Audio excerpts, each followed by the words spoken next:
नमस्कार, जय हिंद दोस्तों। मेरा नाम है मोहित और स्वागत है आपका हमारे YouTube चैनल में।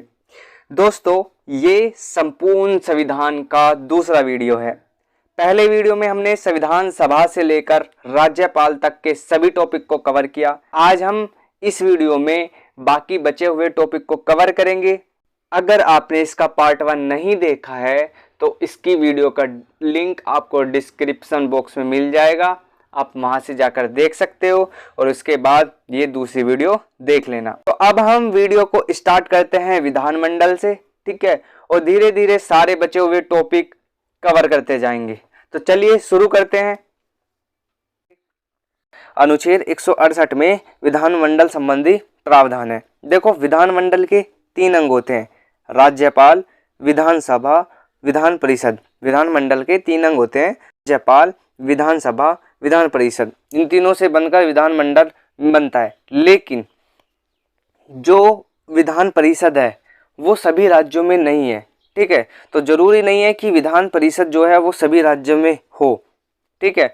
तो वर्तमान में लगभग 6 राज्यों में विधान परिषद है, ठीक है। तो जो विधानमंडल है वो ज्यादातर राज्यों में राज्यपाल और विधानसभा से ही मिलकर बनता है, जहां विधान परिषद नहीं है, ठीक है। तो देखो, अनुच्छेद 170 के अंतर्गत विधानसभा का वर्णन किया गया है। अनुच्छेद 170 में है विधानसभा का वर्णन। विधानसभा किसी भी राज्य का निम्न सदन होता है। यह अस्थायी सदन होता है, लोकप्रिय सदन होता है। अगर आपने संसद को पढ़ा है एक बार तो आपको विधानमंडल पढ़ने में बहुत ज़्यादा आसानी होगी, ठीक है। जिस प्रकार संसद में राष्ट्रपति, लोकसभा और राज्यसभा होती है, उसी प्रकार राज्य विधानमंडल में राज्यपाल, विधानसभा और विधान परिषद होती है। तो आप अगर दोनों को रिलेट करके पढ़ना चाहे तो आपको लंबे समय तक चीज़ें याद रहेंगी और आपको संसद और विधानमंडल आसानी से याद हो जाएगा।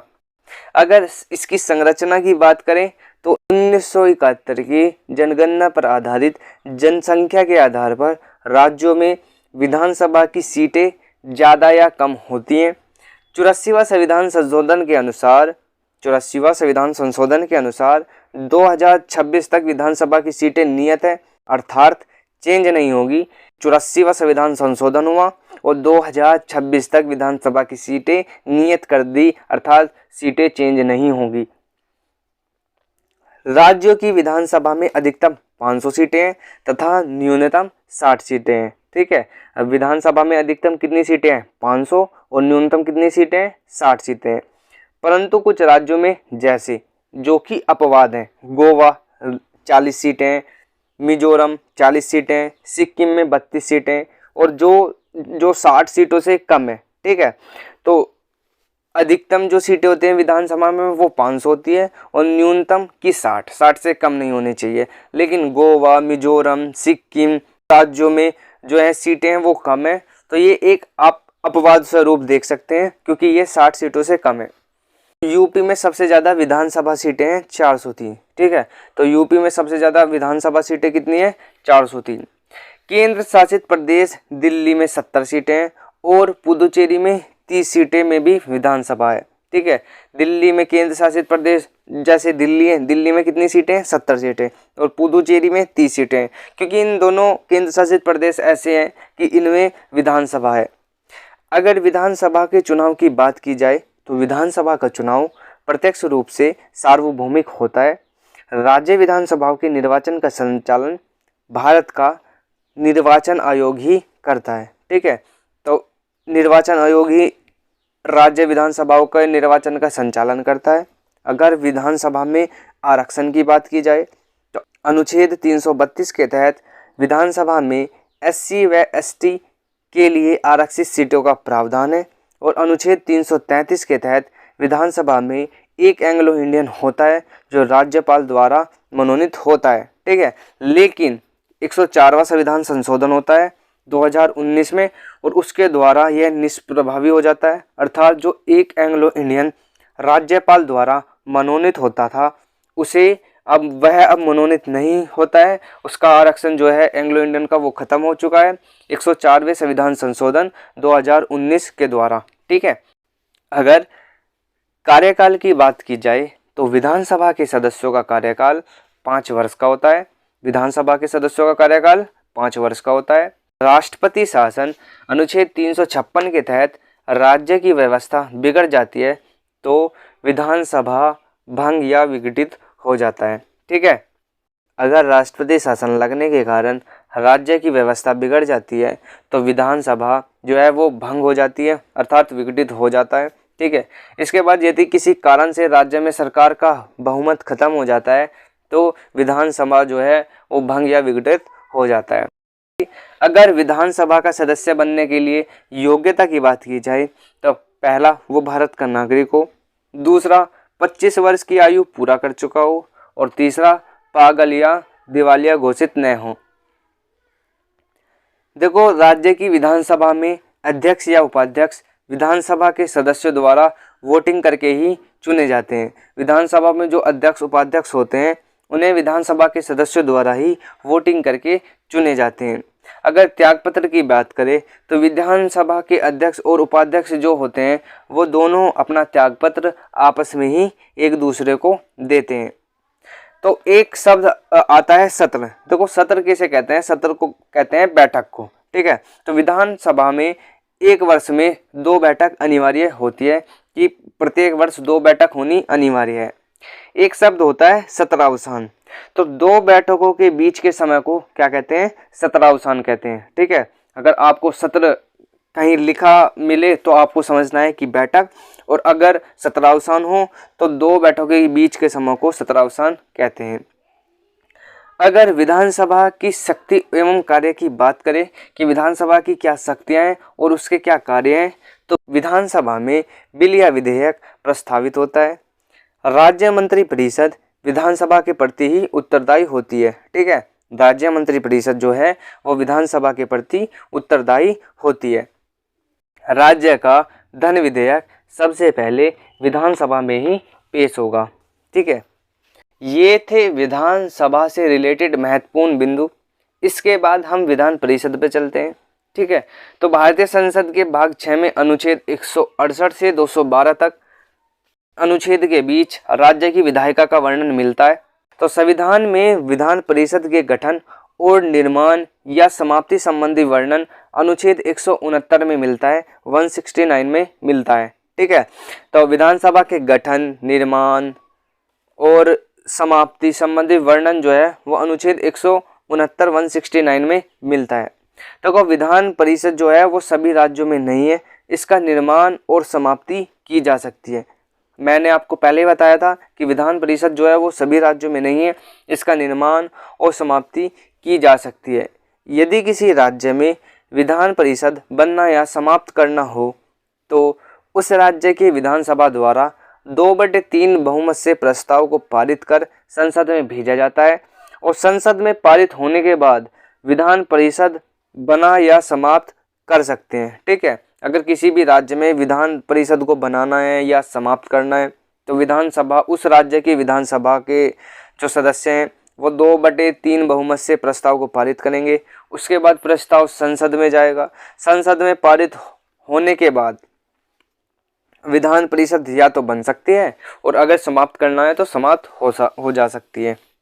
इसके बाद में हम विधान परिषद की संरचना के बारे में देखते हैं, जिसका वर्णन अनुच्छेद 171 में मिलता है। ठीक है, तो किसी विधान परिषद की संख्या, अधिकतम जो संख्या है, उस राज्य के विधानसभा की संख्या के 1/3 गुने से अधिक नहीं होगी। ठीक है, किसी भी राज्य की जो विधान परिषद की संख्या है उसकी जो अधिकतम संख्या होगी वह उस राज्य के विधानसभा की संख्या के 1/3 गुने से अधिक नहीं होगी। ठीक है, एग्जाम्पल के तौर पर देखो कि अगर किसी राज्य में 200 हैं, अगर किसी राज्य में विधानसभा सदस्यों की संख्या 200 है तो 200 का 1/3 गुना कर लो, और जो भी निकल के आएगी वो उस राज्य की अधिकतम विधान परिषद के सदस्यों की संख्या निकल के आएगी। ठीक है, विधान परिषद में न्यूनतम संख्या जो होती है वो 40 से कम नहीं हो सकती। जो किसी भी राज्य के जो विधान परिषद के जो सदस्य होंगे उनकी जो न्यूनतम संख्या है वो 40 से कम नहीं होती है। ठीक है, न्यूनतम 40 और अधिकतम उस राज्य के विधानसभा के सदस्यों का 1/3 गुने से अधिक नहीं होगी। ठीक है। अगर सदस्यों के चयन की बात की जाए कि विधान परिषद के सदस्यों का चयन किस प्रकार के से होता है, तो किसी विधान परिषद के सदस्यों का चयन 5 तरह से होता है। कैसे? पहला, 1/3 सदस्य स्थानीय संस्थाएं, नगर पालिका और जिला बोर्ड द्वारा चुनकर भेजे जाते हैं। 1/3 सदस्य स्थानीय निकाय, नगर पालिका और जिला बोर्ड के द्वारा चुनकर भेजे जाते हैं। उसके बाद 1/3 सदस्य विधानसभा के सदस्य द्वारा चुने जाते हैं। ठीक है। 1/3 सदस्य विधानसभा के सदस्य द्वारा चुने जाते हैं। 1/6 सदस्य राज्यपाल द्वारा मनोनीत किए जाते हैं। 1/12 सदस्य स्नातकों को चुनाव में चुनकर विधान परिषद में भेजती है। इसमें शर्त यह होती है कि चुने जाने वाले व्यक्ति चुनने से पहले 3 साल पहले ही ग्रेजुएशन कंप्लीट किया हो, यह इनका एक शर्त होती है। इसके बाद 1/12 सदस्य अध्यापकों द्वारा निर्वाचित होते हैं, लेकिन शर्त ये होती है कि वे 3 वर्ष से शिक्षा दे रहे हों, जो भी अध्यापक होंगे। 1/12 सदस्य अध्यापकों द्वारा निर्वाचित होते हैं। शर्त ये होगी कि जो वे अध्यापक है वो 3 वर्ष से शिक्षा दे रहे हों। देखो, विधान परिषद जो है वो स्थायी सदन होता है और यह भंग नहीं होता। जिस प्रकार राज्यसभा भंग नहीं होता केंद्र में, उसी प्रकार राज्य में विधान परिषद जो है स्थायी सदन होता है और यह भंग नहीं होता। विधान परिषद के सदस्यों का कार्यकाल 6 वर्ष का होता है, परंतु 2 वर्ष के बाद इसके 1/3 सदस्य अवकाश लेते हैं। इसलिए विधान परिषद में चुनाव प्रति 2 वर्ष के बाद 1/3 सीटों पर होते हैं। ठीक है। विधान परिषद के सदस्यों का कार्यकाल कितने वर्ष होता है? 6 वर्ष होता है। लेकिन चुनाव कैसे होता है? प्रति 2 वर्ष के बाद 1/3 सदस्य जो है अवकाश लेंगे, तो वो सीटें खाली हो जाएंगी। उन खाली सीटों में 2 वर्ष के बाद 1/3 सदस्य सीटों पर होते हैं। ठीक है, चुनाव होते हैं। इसलिए विधान परिषद में चुनाव जो है प्रति 2 वर्ष के बाद 1/3 सीटों पर होते हैं। अगर योग्यता की बात करें तो भारत का नागरिक हो, 30 वर्ष की आयु पूरा कर चुका हो, पागल या दिवालिया घोषित न हो, ये सारी योग्यता अगर किसी भी व्यक्ति के पास है तो वह विधान परिषद की सदस्यता के लिए चुनाव लड़ सकता है। अगर कार्य की बात करें कि विधान परिषद के सदस्यों का क्या कार्य होता है, तो पहला कार्य होता है कि सरकार का सकारात्मक सहयोग देना तथा विधि बनाने की प्रक्रिया में मदद करना। सरकार का सकारात्मक सहयोग देना तथा विधि बनाने की प्रक्रिया में मदद करना। दूसरा, साधारण बिल को पास करने के लिए विधान परिषद को 3 महीने का समय मिलता है। ठीक है, किसी बिल को, साधारण बिल को पास करने के लिए विधान परिषद को 3 महीने का समय मिलता है। उसी प्रकार धन विधेयक सबसे पहले विधानसभा में आता है, उसके बाद धन विधेयक विधान परिषद में जाता है और विधान परिषद में धन विधेयक को पास करने के लिए मात्र 14 दिन का समय दिया जाता है कि 14 दिन के अंदर आप धन विधेयक को पास कर दो। अगर हम बात करें कि विधान परिषद कितने राज्यों में है, तो वर्तमान में 6 राज्यों में विधान परिषद है। वर्तमान में 6 राज्यों में विधान परिषद है। पहला आंध्र प्रदेश, दूसरा राज्य है बिहार, तीसरा कर्नाटक, चौथा है महाराष्ट्र, 5वां है तेलंगाना, छठा है उत्तर प्रदेश।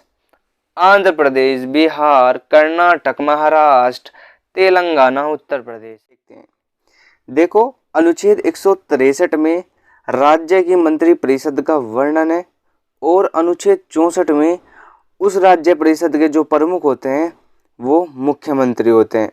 ठीक है, अनुच्छेद 163 में राज्य की मंत्री परिषद का वर्णन है और अनुच्छेद 164 में राज्य की जो मंत्री परिषद है उसके जो प्रमुख हेड होते हैं वो मुख्यमंत्री होते हैं। तो अनुच्छेद 167 में मुख्यमंत्री की शक्तियां एवं कार्य हैं। ठीक है, अनुच्छेद 163 के तहत राज्य स्तर पर मंत्री परिषद की व्यवस्था की जाती है और इस मंत्री परिषद के जो प्रमुख होते हैं वह अनुच्छेद 164 के तहत मुख्यमंत्री होते हैं। अर्थात जो मुख्यमंत्री हैं वो राज्यों के वास्तविक प्रमुख होते हैं। ठीक है, देखो राज्यपाल राज्यों के संवैधानिक प्रमुख होते हैं। जिस प्रकार केंद्र की जो मंत्रिपरिषद है उसके जो प्रमुख होते हैं वो प्रधानमंत्री होते हैं, उसी प्रकार राज्य की जो मंत्रिपरिषद है उसके प्रमुख होते हैं वो होते हैं मुख्यमंत्री। ठीक है, जिस प्रकार केंद्र की कार्यपालिका के प्रमुख होते हैं राष्ट्रपति, अर्थात केंद्र की कार्यपालिका के संवैधानिक प्रमुख राष्ट्रपति और वास्तविक प्रमुख प्रधानमंत्री होते हैं, उसी प्रकार राज्य की जो कार्यपालिका है उसके जो संवैधानिक प्रमुख होते हैं वो राज्यपाल होते हैं और वास्तविक प्रमुख जो होते हैं वो मुख्यमंत्री होते हैं। अर्थात जैसे केंद्र में राष्ट्रपति होते हैं ऐसे ही राज्य में राज्यपाल होते हैं। जैसे केंद्र में प्रधानमंत्री होते हैं उसी प्रकार राज्यों में मुख्यमंत्री होते हैं। ठीक है, केंद्र में राष्ट्रपति, राज्यों में राज्यपाल, केंद्र में प्रधानमंत्री, राज्यों में मुख्यमंत्री। अर्थात जैसे हमने केंद्र में प्रधानमंत्री के बारे में पढ़ा था ऐसे ही अब हम राज्य में मुख्यमंत्री के बारे में पढ़ेंगे। देखो दिल्ली और पुदुचेरी में भी मुख्यमंत्री की व्यवस्था की गई है। अर्थात दिल्ली और पुदुचेरी जो ये दो केंद्र शासित प्रदेश हैं, दिल्ली और पुदुचेरी जो ये दो केंद्र शासित प्रदेश हैं, यहाँ पर भी मुख्यमंत्री की व्यवस्था की गई है। अगर नियुक्ति की बात करें कि मुख्यमंत्री की नियुक्ति कौन करता है, तो मुख्यमंत्री की जो नियुक्ति है वो राज्यपाल द्वारा होती है। मुख्यमंत्री विधानसभा या विधान परिषद का सदस्य होना चाहिए। देखो कुछ राज्यों में विधान परिषद नहीं है, तो जिन राज्यों में विधान परिषद नहीं है वहाँ का जो मुख्यमंत्री है विधानसभा का सदस्य चुना जाता है। अगर विधान परिषद नहीं है तो विधानसभा का सदस्य चुना जाइएगा। अर्थात मुख्यमंत्री को चुनने के लिए विधानसभा में 50% से अधिक, ठीक है, बहुमत जिस दल के पास जो है होंगे, 50% से अधिक बहुमत जिस दल को प्राप्त होंगे वहीं से मुख्यमंत्री चुना जाता है। ठीक है, जो मुख्यमंत्री होते हैं मुख्यमंत्री को चुनना राज्यपाल का एक कार्यपालिका अधिकार या विवेकाधिकार होता है। अर्थात जो मुख्यमंत्री वो जो राज्यपाल होते हैं वो मुख्यमंत्री को अपने विवेक से चुन सकते हैं, कार्यपालिका अधिकार होता है। अर्थात ज़्यादातर राज्यों में किसी भी पार्टी का जिस पार्टी को बहुमत प्राप्त है उस बहुमत दल का जो नेता होता है, प्रमुख होता है, उसे ही मुख्यमंत्री चुना जाता है। ठीक है, और ये राज्यपाल का एक कार्यपालिका और विवेकाधिकार भी होता है, वे चाहे तो किसी भी सदस्य को मुख्यमंत्री चुन सकते हैं। ठीक है, अगर शपथ की बात करें कि मुख्यमंत्री को शपथ कौन दिलाता है, तो मुख्यमंत्री राज्यपाल के समक्ष शपथ लेते हैं। अर्थात मुख्यमंत्री को शपथ राज्यपाल दिलाते हैं। अगर कार्यकाल की बात करें तो सामान्यतः मुख्यमंत्री का जो कार्यकाल है वो 5 वर्ष का होता है। मुख्यमंत्री अपना त्यागपत्र राज्यपाल को देते हैं। यदि मुख्यमंत्री बहुमत खो देते हैं तो उन्हें अपने पद से हटना होता है और मुख्यमंत्री राज्यपाल के प्रसाद पर्यंत होता है। अर्थात राज्यपाल भी प्रसाद पर्यंत का प्रयोग करके उन्हें जो मुख्यमंत्री है उन्हें पद से हटा सकते हैं। ठीक है, कार्यकाल कितना होता है? 5 वर्ष का, जैसे प्रधानमंत्री का होता है। जैसे राष्ट्रपति को प्रधानमंत्री त्यागपत्र देते हैं ऐसे ही मुख्यमंत्री राज्यपाल को त्यागपत्र देते हैं। ठीक है, तो आपको देखो याद करना है, रिलेट करके पढ़ोगे राज्यपाल राष्ट्रपति को एक साथ और मुख्यमंत्री प्रधानमंत्री को एक साथ, तो आपको आसानी से और लंबे समय तक याद रहेंगे।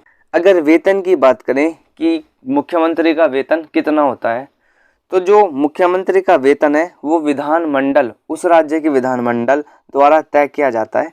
सभी राज्य का जो मुख्यमंत्री होते हैं उनका वेतन अलग अलग होता है, क्योंकि उस राज्य का विधानमंडल तय करता है कि किस राज्य के मुख्यमंत्री का कितना वेतन तय होगा। सभी राज्यों के विधानमंडल अपने अपने मंत्रियों के लिए वेतन तय करते हैं। अर्थात मुख्यमंत्री का वेतन उस राज्य का विधानमंडल तय करता है। ठीक है, तो इस प्रकार जो मुख्यमंत्रियों का वेतन होता है वो अलग अलग राज्यों में अलग अलग होता है। अब हम बात करते हैं जो मुख्यमंत्री की शक्तियां हैं और जो उनके कार्य हैं। देखो मुख्यमंत्री की शक्ति और कार्यों का वर्णन अनुच्छेद 167 में किया गया है। अर्थात मुख्यमंत्री के जो कर्तव्य हैं उनका वर्णन है अनुच्छेद 167 में। सबसे पहले हम उनके कार्य देखते हैं जो राज्यपाल के संबंध में। तो मुख्यमंत्री सभी कार्यों की जानकारी राज्यपाल को देते हैं और ये राज्यपाल के एजेंट के रूप में कार्य करते हैं। ठीक है, तो मुख्यमंत्री सभी कार्यों की जानकारी राज्यपाल को देते हैं और ये राज्यपाल के एजेंट के रूप में कार्य करते हैं। अगर मंत्री परिषद के संबंध में बात करें तो मंत्री परिषद की बैठक की अध्यक्षता करना, मंत्रियों को उनके विभाग और कार्य सौंपना, यदि वह अच्छा कार्य नहीं कर रहे हैं तो राज्यपाल से कहकर मंत्रियों को हटवाना और मंत्रियों को विकासात्मक कार्य करवाना, तो ये मुख्यमंत्री के कार्य होते हैं। जैसे मंत्री परिषद की बैठक की अध्यक्षता करते हैं, उनको विभाग और कार्य सौंपते हैं। अगर वे मंत्री जो जिन्हें विभाग को कार्य सौंपे गए हैं वे अपना कार्य सही से नहीं करते हैं तो राज्यपाल से कहकर उन्हें हटा देते हैं। ठीक है, और मंत्रियों से विकासात्मक कार्य करवाते हैं। जो मुख्यमंत्री हैं उनके कई अन्य कार्य और भी होते हैं जो राज्यों के हित में होते हैं। ठीक है, अब हम राज्य की मंत्री परिषद के बारे में देखेंगे कि राज्य की मंत्री परिषद का जो स्ट्रक्चर है वो कैसा होता है। राज्य की मंत्री परिषद अनुच्छेद 163 के तहत होती है। ठीक है, राज्य की मंत्री परिषद की जो व्यवस्था है वो अनुच्छेद 163 के अंतर्गत होती है। देखो, मंत्री परिषद के सदस्यों की नियुक्ति राज्यपाल करते हैं और मुख्यमंत्री के सलाह पर करते हैं। मंत्रियों के सदस्यों की नियुक्ति राज्यपाल करते हैं और मुख्यमंत्री की सलाह पर करते हैं। ठीक है, देखो जो राज्य की मंत्री परिषद है वो 3 स्तर पर विभाजित होते हैं। 3 स्तर पर विभाजित होती है राज्य की मंत्री परिषद। एक होता है कैबिनेट मंत्री, दूसरे होते हैं राज्य मंत्री और तीसरे होते हैं उपमंत्री। पहले होते हैं कैबिनेट मंत्री, दूसरे होते हैं राज्य मंत्री और तीसरे होते हैं उपमंत्री। जो कैबिनेट मंत्री होते हैं इन्हें मंत्रालय दिए जाते हैं। ठीक है, और जो राज्य मंत्री होते हैं ये जो कैबिनेट मंत्रियों की सहायता करते हैं। ठीक है, और इन्हें जो स्वतंत्र प्रभार होते हैं उन्हें देखते हैं राज्य मंत्री, और उपमंत्री होते हैं ये प्रशासनिक कार्यों को देखते हैं। ठीक है, मंत्री परिषद का कार्यकाल मुख्यमंत्री की तरह ही 5 वर्ष का होता है, परंतु बहुमत गिरने पर सरकार गिर जाती है। लेकिन सबसे महत्वपूर्ण क्वेश्चन ये होता है जो राज्य की मंत्री परिषद है वो विधानसभा के प्रति उत्तरदायी होती है। आपको याद रखना है कि राज्य की मंत्री परिषद किसके प्रति उत्तरदायी होती है, तो विधानसभा के प्रति उत्तरदायी होती है मंत्री परिषद। लेकिन अगर किसी पर्टिकुलर एक मंत्री की बात की जाए तो वह मुख्यमंत्री के प्रति उत्तरदायी होता है। लेकिन अगर राज्य की मंत्री परिषद की बात की जाए तो विधानसभा के प्रति उत्तरदायी होती है। इसके बाद में मंत्री परिषद जो है मूल रूप से मिलकर क्या कार्य करती है, राज्यों के लिए कानून के निर्माण का कार्य करती है। मंत्री परिषद मूल रूप से मिलकर विधि अर्थात राज्य के स्तर के कानून का निर्माण करते हैं तथा क्या कार्य करते हैं, राज्य के विकासात्मक कार्य को देखते हैं और करते हैं। तो ये सब कार्य होते हैं राज्य की मंत्री परिषद के। देखो, सर्वोच्च न्यायालय का वर्णन भारतीय संविधान के भाग 5 में अनुच्छेद 124 से अनुच्छेद 147 में किया गया है। भारत शासन अधिनियम 1935 के तहत जो संघीय न्यायपालिका की व्यवस्था की गई थी उसी संघीय न्यायालय के प्रतिरूप के रूप में स्वतंत्रता के उपरांत हमारे सर्वोच्च न्यायालय का गठन किया गया है। अगर गठन की बात करें तो न्यायाधीश के गठन का वर्णन संविधान के अनुच्छेद 124 के खंड 1 में किया गया है। देखो, संविधान में कहा गया है कि भारत का एक सर्वोच्च न्यायालय होगा तथा एक मुख्य न्यायाधीश तथा 7 अन्य न्यायाधीश अर्थात 8 न्यायाधीश होंगे, परंतु क्रम से इनकी संख्या बढ़ती गई जो संसद द्वारा बढ़ाई जाती है। वर्तमान में एक मुख्य न्यायाधीश तथा 33 अन्य न्यायाधीश हैं, अर्थात सर्वोच्च न्यायालय में वर्तमान में 34 न्यायाधीश हैं। ठीक है, पहले 31 थी तो 31 से बढ़कर 34 कर दी गई है। तो एक बार ध्यान से समझते हैं। देखो, मूल संविधान में 8 न्यायाधीश थे जिनमें 7 अन्य न्यायाधीश तथा 1 मुख्य न्यायाधीश थे। ठीक है, मूल संविधान में 8 न्यायाधीश थे जिनमें एक मुख्य न्यायाधीश तथा 7 अन्य न्यायाधीश थे, लेकिन वर्तमान में 34 न्यायाधीश हैं, जिनमें एक मुख्य न्यायाधीश तथा 33 अन्य न्यायाधीश हैं। भारत के 50वें और वर्तमान मुख्य न्यायाधीश धनंजय यशवंत चंद्रचूड़ है। तो ये फैक्ट बहुत इम्पोर्टेंट है, इसे आपको ध्यान में रखना है। अगर सर्वोच्च न्यायालय के न्यायाधीश की नियुक्ति की बात करें तो नियुक्ति का वर्णन संविधान के अनुच्छेद 124 के 2 खंड 2 में किया गया है। ठीक है, नियुक्ति का वर्णन संविधान के अनुच्छेद 124 के 2 में किया गया है। देखो, सुप्रीम कोर्ट के न्यायाधीश की नियुक्ति राष्ट्रपति द्वारा होती है, लेकिन डायरेक्ट राष्ट्रपति ही सुप्रीम कोर्ट की न्यायाधीश की नियुक्ति नहीं करते।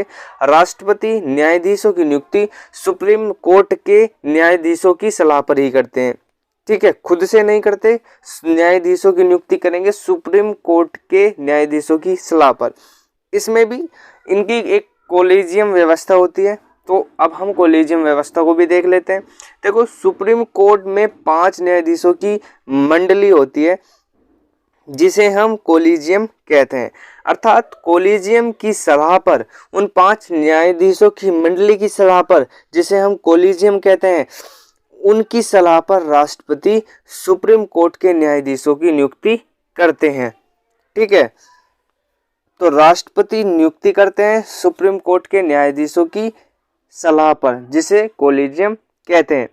अगर योग्यता की बात करें तो भारत के जो न्यायाधीश हैं उनकी क्या क्या योग्यता होनी चाहिए, तो योग्यता का वर्णन अनुच्छेद 124 के सब क्लॉज 3 में किया गया है। भारत में योग्यता का वर्णन अनुच्छेद 124 के खंड 3 में किया गया है, मिलता है। तो पहली क्या योग्यता होनी चाहिए कि भारत का नागरिक हो। पहली योग्यता होनी चाहिए भारत की नागरिक हो। ठीक है, भारत का नागरिक हो। दूसरा, कम से कम एक हाई कोर्ट या एक से अधिक हाई कोर्ट में 5 वर्षों तक न्यायाधीश में कार्यरत हो। अगली योग्यता क्या होनी चाहिए, कम से कम 10 वर्षों तक एक या एक से अधिक हाई कोर्ट में वकील रहे हो। ठीक है, लेकिन अगर ऊपर दी गई योग्यता नहीं है, अर्थात भारत का नागरिक तो होना चाहिए लेकिन आगे की जो योग्यता है वो नहीं है, तो राष्ट्रपति की दृष्टि में एक विधिवेता अर्थात कानून का विशेष जानकार हो, तो वह भारत का न्यायाधीश बन सकता है सुप्रीम कोर्ट का। इसके बाद में शपथ की बात करें तो सर्वोच्च न्यायालय के न्यायाधीश को शपथ राष्ट्रपति दिलाता है और शपथ का वर्णन अनुच्छेद 124 के खंड 6 में मिलता है। इसके बाद कार्यकाल की बात करें, देखो शपथ कौन दिलाते हैं, राष्ट्रपति दिलाते हैं। कार्यकाल, सर्वोच्च न्यायालय के न्यायाधीशों का कार्यकाल 65 वर्ष की आयु तक होता है। ठीक है, ये इससे पहले भी अपना त्यागपत्र दे सकते हैं और ये अपना त्यागपत्र राष्ट्रपति को देते हैं। ठीक है, सुप्रीम कोर्ट के न्यायाधीशों का कार्यकाल 65 वर्ष का होता है और ये अपना त्यागपत्र राष्ट्रपति को देते हैं। ठीक है, लेकिन अगर बात इनके हटाने की जाए कि इन्हें कैसे हटाया जाता है, हटाने की विधि या प्रक्रिया कैसे होती है, तो यदि सर्वोच्च न्यायालय के किसी भी न्यायाधीश में साबित कदाचार अर्थात वो घूस लेते पकड़े जाते हैं या कुछ भी ऐसा करते हैं जो संविधान के विरुद्ध है, असमर्थता मिलती है, तो उन्हें पद से हटाया दिया जाता है। यदि सर्वोच्च न्यायालय के किसी न्यायाधीश में साबित कदाचार या असमर्थता मिलती है तो उन्हें पद से हटा दिया जाता है और हटाने संबंधी जो प्रावधान है वो संविधान के अनुच्छेद 124 के खंड 4 में तथा 124 के खंड 5 में मिलते हैं। इसमें हटाने के लिए कैसे हटाते हैं उन्हें, इसमें इन्हें हटाने के लिए लोकसभा में 100 लोगों के हस्ताक्षर अनिवार्य है तथा राज्यसभा में 50 लोगों के हस्ताक्षर प्रस्तावों पर होने चाहिए। इसके बाद एक समिति बनाई जाएगी जो यह देखती है कि न्यायालय में जो न्यायाधीश हैं वो कदाचार या असमर्थता है या नहीं। यदि रिपोर्ट में न्यायाधीश कदाचार या असमर्थ मिलते हैं तो प्रस्ताव को पारित करके राष्ट्रपति के पास भेज दिया जाता है और राष्ट्रपति न्यायाधीश को उनके पद से हटा देते हैं। राष्ट्रपति द्वारा न्यायाधीश को उनके पद से हटा दिया जाता है। देखो संसद में, लोकसभा में उस प्रस्ताव पर 100 लोगों के हस्ताक्षर होते हैं। उसके बाद राज्यसभा के 50 लोगों का हस्ताक्षर अनिवार्य होते हैं। उसके बाद एक समिति बनाई जाती है जो यह देखेगी कि उक्त न्यायाधीश कदाचार या असमर्थ है या नहीं है, और रिपोर्ट के बाद अगर न्यायाधीश कदाचार या असमर्थ मिलता है तो प्रस्ताव को पारित करके राष्ट्रपति के पास भेज दिया जाता है तथा राष्ट्रपति हस्ताक्षर करके न्यायाधीश को उनके पद से हटा देते हैं, राष्ट्रपति द्वारा हटा दिया जाता है।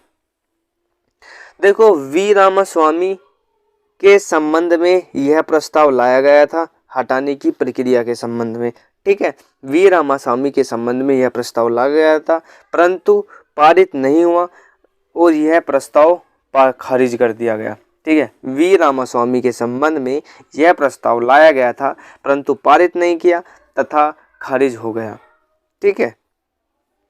अगर सुप्रीम कोर्ट के न्यायाधीश की वेतन की बात करें तो इसका वर्णन अनुच्छेद 125 में मिलता है वेतन संबंधी, और सीजेआई अर्थात मुख्य न्यायाधीश की जो सैलरी होती है, वेतन होता है, वो 2,80,000 होता है, जबकि अन्य न्यायाधीश का वेतन जो होता है वो 2,50,000 होता है, ठीक है। इसके बाद हम तदर्थ न्यायाधीशों की नियुक्ति की बात करें, अर्थात अगर सुप्रीम कोर्ट में न्यायाधीशों की संख्या कम है, अर्थात गणपूर्ति कोरम की आवश्यकता में सुप्रीम कोर्ट में न्यायाधीशों की संख्या कम है तो गणपूर्ति या कोरम की आवश्यकता के क्रम में ही हाई कोर्ट के न्यायाधीशों को सुप्रीम कोर्ट में जगह दी जाती है, और जिसका वर्णन अनुच्छेद 127 में है, ठीक है। तदर्थ न्यायाधीश की नियुक्ति कैसे होती है? सबसे पहले इसका प्रावधान अनुच्छेद 127 में है। गणपूर्ति जिसे कोरम कहते हैं कि आवश्यकता के क्रम में ही हाई कोर्ट के न्यायाधीशों को सुप्रीम कोर्ट में जगह दी जाती है, तथा सुप्रीम कोर्ट में अगर न्यायाधीशों की संख्या कम है तो हाई कोर्ट के जो सदस्य हैं उन्हें, हाई कोर्ट के जो न्यायाधीश हैं उन्हें सुप्रीम कोर्ट में जगह दे दी जाती है। इसके बाद आते हैं सेवानिवृत्त न्यायाधीश, जिसका वर्णन अनुच्छेद 128 में। देखो जब सुप्रीम कोर्ट में जजों की संख्या कम हो जाती है तो लघु समय के लिए अर्थात कम समय के लिए सेवानिवृत्त न्यायाधीश को सुप्रीम कोर्ट में बुला दिया जाता है, लेकिन लघु समय के लिए। जब सुप्रीम कोर्ट में जजों की संख्या कम हो जाती है तो लघु समय के लिए सेवानिवृत्त न्यायाधीश को सुप्रीम कोर्ट में बुला लिया जाता है। अब हम सर्वोच्च न्यायालय की शक्तियों के बारे में देखते हैं। सबसे पहले देखते हैं मूल अधिकारिता। सबसे पहले क्या देखते हैं हम? मूल अधिकारिता, जो अनुच्छेद 131 में जिसका वर्णन मिलता है। इसमें 3-4 पॉइंट है वो देखते हैं। देखो यदि भारत और राज्य के मध्य विवाद उत्पन्न होता है तो ऐसी स्थिति में केस जो है वो सुप्रीम कोर्ट के पास जाता है, ठीक है। भारत और किसी एक पर्टिकुलर कोई राज्य है उसके बीच अगर विवाद होता है तो ऐसी स्थिति में केस कहाँ जाएगा? सुप्रीम कोर्ट में। यदि एक से अधिक राज्यों और भारत के मध्य विवाद होता है तो ऐसी स्थिति में मुकदमा जो है, जो केस है, वो सर्वोच्च न्यायालय में जाएगा। तीसरा पॉइंट, यदि कुछ राज्यों का समूह है और भारत प्लस के कुछ राज्य, मतलब कि कुछ ऐसे राज्य जो भारत के साथ है और कुछ राज्यों का समूह है, उनके मध्य विवाद उत्पन्न होता है तो ऐसी स्थिति में मुकदमा है सर्वोच्च न्यायालय में जाएगा। और यदि किसी राज्य और राज्य के मध्य विवाद उत्पन्न होता है तो मुकदमा सर्वोच्च न्यायालय में ही जाएगा। लेकिन इसमें एक नोट हमेशा याद रखना है कि यदि राज्य के मध्य, दो राज्यों के मध्य नदी जल विवाद होता है तो इसके लिए अनुच्छेद 262 के तहत विशेष प्रावधान है, ठीक है। नदी जल विवाद में जो केस है सुप्रीम कोर्ट में नहीं जाता, उसमें अनुच्छेद 262 के तहत विशेष प्रावधान है। दूसरा जो सर्वोच्च न्यायालय की शक्ति है वो रिट अधिकारिता है, जो अनुच्छेद 139 में है, ठीक है। इसमें सुप्रीम कोर्ट को 5 प्रकार की रिट या अधिकार प्राप्त होते हैं, ठीक है। इसमें सुप्रीम कोर्ट को 5 प्रकार के रिट अधिकार प्राप्त होते हैं। देखो इनका वर्णन अनुच्छेद 32 में जो मौलिक अधिकारों में उनमें किया गया है, और हमने वहाँ पे आपको डिटेल से बताए थे कि ये 5 रिट कौन सी होती है। तो आप ने अगर वो वीडियो नहीं देखी है तो आप मौलिक अधिकारों में इन्हें ध्यान से पढ़ सकते हो। डिस्क्रिप्शन में आपको लिंक मिल जाएगी प्लेलिस्ट की, वहाँ पर हमने पॉलिटी से रिलेटेड सारी वीडियोस पड़ी हुई हैं, आप वहाँ पर जाकर देख सकते हो। इसके बाद आता है अभिलेख न्यायालय, जिसका वर्णन अनुच्छेद 129 में। देखो, जब सुप्रीम कोर्ट के द्वारा जो निर्णय दिया जाता है वह निर्णय उसके स्वयं के लिए तथा उसके नीचे अधीनस्थ न्यायालयों के लिए एक कानून बन जाता है। ठीक है, किसी भी केस पर अगर कोई निर्णय दिया जाता है तो वह जो निर्णय होगा वो उसके खुद के लिए तथा उसके नीचे जो न्यायालय उनके लिए एक कानून के समान होता है, एक प्रकार का अभिलेख होता है, और इसे ही हम अभिलेख न्यायालय कहते हैं। इसके बाद में है अपीलीय न्यायालय। अनुच्छेद 132 के तहत इसका वर्णन मिलता है। इसमें सुप्रीम कोर्ट जो कि सबसे बड़ा न्यायालय है वहाँ अपील कर सकते हैं। इसके बाद में सलाहकारी अधिकार। देखो, सुप्रीम कोर्ट को अनुच्छेद 143 के तहत सुप्रीम कोर्ट राष्ट्रपति को सलाह दे सकते हैं, परंतु राष्ट्रपति सलाह मानने के लिए बाध्य नहीं है। सलाहकारी न्यायालय अनुच्छेद 143 के तहत है और राष्ट्रपति को अगर सुप्रीम कोर्ट की सलाह की आवश्यकता होती है तो वो सलाह ले सकते हैं, लेकिन वो सलाह मानने के लिए बाध्य नहीं है। इसके बाद न्यायिक पुनर्वलोकन बहुत ज़्यादा इम्पोर्टेंट है, बार बार एग्जाम में पूछा जाता है, जिसका वर्णन अनुच्छेद 137 में मिलता है। ठीक है, इसके तहत यदि सर्वोच्च न्यायालय कोई निर्णय देता है तो वह खुद के निर्णय की समीक्षा बाद में कर सकते हैं। इसके अलावा यदि कार्यपालिका और विधायिका कुछ ऐसे निर्णय देते हैं जो संविधान के विपरीत है तो सुप्रीम कोर्ट उसकी जांच कर सकता है और उस प्रस्ताव को रद्द कर सकते हैं। न्यायिक पुनर्वलोकन में क्या है, खुद के निर्णय देने के बावजूद उस निर्णय पर जो उन्होंने खुद ने दिया है उस निर्णय की समीक्षा कर सकते हैं, अर्थात जांच दोबारा से कर सकते हैं कि वो सही है या नहीं। उसके बाद यदि कार्यपालिका और विधायिका कुछ ऐसे निर्णय देते हैं जो संविधान के विपरीत है तो सुप्रीम कोर्ट उनकी जांच कर सकता है और उस प्रस्ताव को रद्द कर सकते हैं। सुप्रीम कोर्ट को कुछ अन्य शक्तियां भी प्राप्त है, जैसे संविधान की व्याख्याता, अर्थात संविधान के किसी शब्द की या किसी संविधान के पार्ट की व्याख्या करते हैं जो सुप्रीम कोर्ट होता है, वो व्याख्या ही करता है। और जो सुप्रीम कोर्ट होता है वो संविधान का संरक्षक होते हैं। ठीक है, सुप्रीम कोर्ट जो होता है वो संविधान का संरक्षक होता है। ठीक है, उनकी रक्षा करते हैं। अभी हमने सुप्रीम कोर्ट के बारे में पढ़ा, अब हम हाई कोर्ट के बारे में पढ़ते हैं, क्योंकि इससे भी एग्जाम में बार बार क्वेश्चन पूछे जाते हैं और इससे जो इम्पोर्टेंट आर्टिकल्स पूछे जाते हैं वे देखते हैं। उसके बाद जो इससे इम्पोर्टेंट क्वेश्चन पूछे जाते हैं उन फैक्ट्स को देखते हैं। ठीक है, देखो, अनुच्छेद 214 में राज्यों के लिए हाई कोर्ट का वर्णन है। ठीक है, जहां अनुच्छेद 216 में हाई कोर्ट के गठन का वर्णन है। अनुच्छेद 214 में है राज्यों के लिए एक उच्च न्यायालय होगा और अनुच्छेद 216 में हाई कोर्ट का जो है उच्च न्यायालय का है वो गठन का वर्णन अनुच्छेद 216 में है। अनुच्छेद 231 में है 2 या 2 से अधिक राज्यों के लिए एक उच्च न्यायालय होगा। अनुच्छेद 231 में क्या है, 2 या 2 से अधिक राज्यों के लिए एक उच्च न्यायालय होगा। देखो, भारतीय संविधान में हाई कोर्ट जो संबंधित प्रावधान है वो भाग 6 में अनुच्छेद 214 से 231 में दिए गए हैं। तो कौन से भाग में है हाई कोर्ट संबंधित प्रावधान? भाग 6। और कहाँ से कहाँ तक है? अनुच्छेद 214 से अनुच्छेद 231 तक। देखो, वर्तमान में 25 उच्च न्यायालय है। वर्तमान में कितने टोटल हाई कोर्ट है? 25 हाई कोर्ट है, जिसमें से एक हाई कोर्ट तो दिल्ली में है जो कि केंद्र शासित प्रदेश है। बाकी के जो 24 हाई कोर्ट हैं वो अन्य राज्यों में है। देखो, राज्य के सभी उच्च न्यायालय न्यायाधीशों की संख्या जो है, राज्यों के जो जितने भी उच्च न्यायालय हैं उनमें जो न्यायाधीशों की संख्या है वो सीमित नहीं है। अलग अलग राज्यों की जो उच्च न्यायालय है वहाँ की न्यायाधीशों की संख्या अलग अलग है और जो यह संख्या है वो राष्ट्रपति द्वारा निर्धारित की जाती है। कि नियुक्ति का वर्णन अनुच्छेद 217 में है। इनकी जो नियुक्ति है इसका वर्णन अनुच्छेद 217 में है। राज्य के हाई कोर्ट के मुख्य न्यायाधीश की नियुक्ति जो है वो राष्ट्रपति द्वारा सुप्रीम कोर्ट के मुख्य न्यायाधीश की सलाह पर तथा राज्यों के राज्यपाल की सलाह पर की जाती है और जो अन्य न्यायाधीश हैं, सुप्रीम कोर्ट के जो अन्य न्यायाधीश हैं, उनकी नियुक्ति जो है वो राष्ट्रपति द्वारा ही सुप्रीम कोर्ट के मुख्य न्यायाधीश, राज्य के राज्यपाल तथा हाई कोर्ट के मुख्य न्यायाधीश की सलाह पर की जाती है।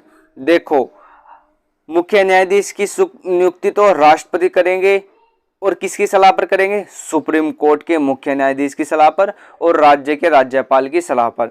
लेकिन जो अन्य न्यायाधीश है उनकी नियुक्ति होगी तो राष्ट्रपति के द्वारा ही, लेकिन किस किस की सलाह पर होगी? सुप्रीम कोर्ट के मुख्य न्यायाधीश की सलाह पर, राज्य के राज्यपाल की सलाह पर, और इसमें हाई कोर्ट के मुख्य न्यायाधीश भी भाग लेते हैं, उनकी सलाह भी ली जाती है। ठीक है। अगर योग्यता की बात करें कि जो हाई कोर्ट के न्यायाधीश है वह बनने के लिए क्या क्या योग्यता होनी चाहिए, तो सबसे पहले कि वह भारत का नागरिक हो, दूसरा 10 वर्ष न्यायाधीश रह चुका हो, या तीसरा 10 वर्ष हाई कोर्ट में वकालत वकील का अनुभव हो, कि वो 10 वर्ष से हाई कोर्ट का वकील रहा हो, ठीक है, वहां पे उसने वकालत की हो और उसका अनुभव है। तो ये थी योग्यता। देखो, हाई कोर्ट के न्यायाधीश को जो शपथ है वो राज्यपाल दिलाते हैं। कौन दिलाते हैं हाई कोर्ट के न्यायाधीशों को शपथ? राज्यपाल। जो इनका कार्यकाल है, इन हाई कोर्ट के न्यायाधीशों का जो कार्यकाल है वो 62 वर्ष की आयु तक कार्यकाल होता है। जो हाई कोर्ट के न्यायाधीश है वो अपना त्यागपत्र किसे देते हैं? राष्ट्रपति को देते हैं। शपथ राज्यपाल दिलाते हैं। कार्यकाल 62 वर्ष का होता है और जो इनका त्यागपत्र है वो अपना त्यागपत्र राष्ट्रपति को देते हैं। देखो, अगर इन्हें पद से हटाना हो, ठीक है, तो कैसे पद से हटाया जाता है? हाई कोर्ट के न्यायाधीशों को भी सर्वोच्च न्यायालय के न्यायाधीशों की तरह ही पद से हटाया जाता है। जैसे सुप्रीम कोर्ट के न्यायाधीशों को पद से हटाया जाता है, उसी प्रकार हाई कोर्ट के न्यायाधीशों को भी पद से हटाया जाता है। इसके बाद इनके ट्रांसफ़र की बात करें कि इनका ट्रांसफ़र कैसे होता है, तो राष्ट्रपति की अनुमति होती है, मिलती है पहले, उसके बाद ही जो न्यायाधीश है वो एक न्यायालय से दूसरे न्यायालय में भेजा जाता है। ठीक है। तो अगर किसी राज्य विशेष के जो न्यायाधीश है उसके न्यायाधीशों को दूसरे राज्य में भेजा जाता है, दूसरे राज्य के हाई कोर्ट में भेजा जाता है, तो राष्ट्रपति की अनुमति के बाद ही भेजा जाता है। अब हम हाई कोर्ट की शक्तियों के बारे में बात करते हैं कि हाई कोर्ट की क्या क्या शक्ति है।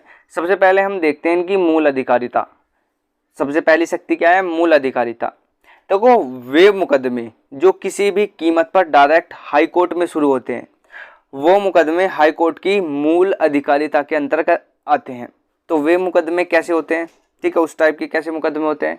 जैसे मौलिक अधिकार संबंधित मुकदमे, विधानमंडल संबंधित मुकदमे। तो ये मुकदमे जो है हाई कोर्ट की मूल अधिकारिता के अंतर्गत आते हैं। दूसरी जो शक्ति है वो है रिट संबंधित अधिकारिता। देखो, जब भी मौलिक अधिकार का हनन होता है तो अनुच्छेद 13 और अनुच्छेद 32 के तहत हाई कोर्ट या सुप्रीम कोर्ट उस पर संज्ञान ले सकता है और 5 प्रकार की रिट जारी करता है। तो जो मौलिक अधिकार का हनन हो रहा है तो अनुच्छेद 13 और अनुच्छेद 32 के तहत हाई कोर्ट या सुप्रीम कोर्ट उस पर संज्ञान ले सकता है खुद से और 5 प्रकार के रिट जारी कर सकता है। तो वे 5 प्रकार की रिट है वो मौलिक अधिकार में हम पढ़ते हैं। ठीक है। जो तीसरी हाई कोर्ट की शक्ति है वो है अपीलीय अधिकार। देखो, यह डिस्ट्रिक्ट कोर्ट से आने वाली अपीलों को सुनता है। जो हाई कोर्ट है वो डिस्ट्रिक्ट कोर्ट से आने वाली अपीलों को सुनता है और राज्यों का सबसे बड़ा कोर्ट है। ठीक है, राज्यों का सबसे बड़ा कोर्ट है हाई कोर्ट और डिस्ट्रिक्ट कोर्ट से आने वाली अपीलों को सुनता है हाई कोर्ट। यह एक अभिलेखीय न्यायालय भी है। जो हाई कोर्ट है वो एक अभिलेख न्यायालय है। देखो, जिस प्रकार सुप्रीम कोर्ट दिए गए निर्णय हाई कोर्ट के लिए कानून के समान होते हैं, जो सुप्रीम कोर्ट कोई निर्णय बनाता है, कोई फैसला लेता है, वो हाई कोर्ट के लिए एक कानून के समान होता है, उसी प्रकार हाई कोर्ट जो कोई किसी भी मुद्दे पर कोई निर्णय लेता है, फैसला सुनाता है, वो डिस्ट्रिक्ट कोर्ट के लिए एक प्रकार का अभिलेख होता है, एक प्रकार का कानून होता है। तो एक अभिलेख न्यायालय है हाई कोर्ट। ठीक है। जो हाई कोर्ट को है वो एक न्यायिक पूर्णावलोकन की जो शक्ति है वो भी प्राप्त है। अनुच्छेद 13, अनुच्छेद 226, अनुच्छेद 32 के तहत हाई कोर्ट न्यायिक पूर्णावलोकन कर सकता है। अर्थात किसी फैसले को देने के बाद उस पर पुनर्विचार कर सकता है कि क्या हमने ये फैसला सही किया है या गलत। ठीक है। इसके बाद जो है हाई कोर्ट है वो सभी जिला न्यायालय के संपूर्ण रख रखाव तथा जो परीक्षण है उनसे संबंधित जो अधिकार है वो हाई कोर्ट को प्राप्त है। ठीक है। जिला न्यायालय का संपूर्ण रख रखाव जो होता है वो हाई कोर्ट के पास होता है। ठीक है। इसके बाद जो भी 25 हाई कोर्ट हैं, जो 25 हाई कोर्ट हैं उनके नाम, उनके मुख्यालय और उनके न्यायिक क्षेत्र, चूंकि ये इम्पोर्टेंट है इसलिए इनकी लिस्ट मैंने आपको प्रोवाइड करा दी है, स्क्रीन पर आप देख रहे होंगे। ठीक है। तो ये 25 हाई कोर्ट हैं, इनको आपको क्रम से लिख लेना है। इनके सामने इनके मुख्यालय और उनके सामने न्यायिक क्षेत्र लिखकर एक बार याद कर लेना है, क्योंकि इनसे क्वेश्चन पूछे जाते हैं। ठीक है। तो भारत में वर्तमान कुल 25 उच्च न्यायालय है और वो आपके सामने। ठीक है। जाते हैं। पंचायती राज व्यवस्था को हम स्थानीय स्वशासन भी कहते हैं, लेकिन सबसे पहला सवाल कि स्थानीय स्वशासन कहते किसे हैं। स्थानीय स्वशासन अर्थात ग्रामीण या जिला स्तर पर जब शासन व्यवस्था स्थापित की जाती है, ग्रामीण या जिला स्तर पर जब शासन व्यवस्था स्थापित की जाती है तो उसे स्थानीय स्वशासन के नाम से जाना जाता है। भारतीय परंपरा में देखें तो ये प्राचीन परंपरा रही है। विशेषकर चोल काल में स्थानीय स्वशासन विशेष आयाम लेकर आता है और फिर धीरे धीरे ये कुछ मात्रा में हर काल में अपनी पहचान बनाए रखता है। मध्यकालीन भारत में राजतंत्र मजबूत होने की स्थिति में स्थानीय स्वशासन को विशेष महत्व नहीं मिला, लेकिन ये भारतीय परंपराओं में एक नियमित गति से आगे बढ़ते रहा। जब ब्रिटिश काल आता है तो ब्रिटिश काल में भी यह अपनी पहचान नहीं खोता है। कहीं ना कहीं स्थानीय स्तर पर इसकी व्यवस्था जो है देखने को मिलती है। अगर आज़ादी की बात करें तो गांधीवादी विचारधारा के जितने भी लोग थे, जैसे दादा भाई नौरोजी, गांधी जी, इन सभी ने स्थानीय स्वशासन को महत्व दिया और पंचायती राज व्यवस्था को महत्व दिया तथा भारतीय संविधान में इस व्यवस्था को लागू करने पर पुरजोर समर्थन किया। लेकिन जो डॉक्टर भीमराव अंबेडकर थे वो इसके विरुद्ध थे। देखो, प्रारंभ में पंचायती राज व्यवस्था भारतीय संविधान में अनुच्छेद 40 में राज्य के नीति निर्देशक तत्व के तहत मिलता है। ठीक है। पंचायती राज व्यवस्था का वर्णन भारतीय संविधान में अनुच्छेद 40 में राज्य के नीति निर्देशक तत्वों के तहत मिलता है। देखो, यह राज्यों पर बाध्यकारी नहीं था, अर्थात सरकार यदि सक्षम है तो इसे लागू करेगी, नहीं तो नहीं। ये राज्यों पर ही निर्भर था, अर्थात पंचायती राज व्यवस्था को संवैधानिक दर्जा प्राप्त नहीं था। बस इसे अनुच्छेद 40 में और राज्य के नीति निर्देशक तत्वों में संविधान में रखा गया। लेकिन पंचायती राज व्यवस्था अर्थात स्थानीय स्वशासन को लाने का उद्देश्य क्या था? ठीक है, क्या उद्देश्य रहा? तो पंचायती राज व्यवस्था का मुख्य उद्देश्य था लोकतांत्रिक विकेंद्रीकरण अर्थात पावर डिस्ट्रीब्यूशन, शक्ति का बंटवारा। पावर डिस्ट्रीब्यूशन से तात्पर्य है कि गांव को सक्षम और मजबूत बनाना। ठीक है, पंचायती राज व्यवस्था का जो उद्देश्य है वो था गांव को सक्षम और मजबूत बनाना। जैसे गांव सक्षम और मजबूत कैसे बनेगा? जब शिक्षा में सुधार होगा, स्वच्छता में सुधार करके, कृषि में सुधार करके, जल संरक्षण आदि से जो है गांव सक्षम और मजबूत बनेगा। और यही पंचायती राज व्यवस्था का उद्देश्य था। 1880 से 1884 के मध्य का लॉर्ड रिपिन का कार्यकाल पंचायती राज व्यवस्था का स्वर्णकाल कहलाता है और लॉर्ड रिपिन को ही स्थानीय स्वशासन का जनक कहा जाता है। पंचायती राज व्यवस्था के संबंध में कुछ समितियां बनाई गई हैं जो कि निम्नलिखित हैं। सबसे पहली समिति है बलवंत राय मेहता समिति और बलवंत राय मेहता समिति सबसे महत्वपूर्ण समिति है, इसे आपको ध्यान से देखना है और याद कर रखना है। ठीक है, तो बलवंत राय मेहता समिति 1957 में अपनी रिपोर्ट पेश करती है और यह त्रिस्तरीय पंचायती राज व्यवस्था का सुझाव देती है। ठीक है, बलवंत राय मेहता समिति ने त्रिस्तरीय पंचायती राज व्यवस्था का सुझाव दिया। देखो, त्रिस्तरीय पंचायती राज व्यवस्था से तात्पर्य है गांव स्तर के विकास के लिए ग्राम पंचायत, खंड या ब्लॉक स्तर के विकास के लिए पंचायत समिति और जिला स्तर के विकास के लिए जिला परिषद होनी चाहिए। ठीक है, अप्रैल 1958 को इनकी सिफारिशों को स्वीकार किया और सबसे पहले राजस्थान विधानसभा ने 1959 में पंचायती राज व्यवस्था अधिनियम पारित किया और 2 अक्टूबर 1959 को राजस्थान के नागौर जिले में पंडित जवाहरलाल नेहरू ने पंचायती राज व्यवस्था की शुरुआत की।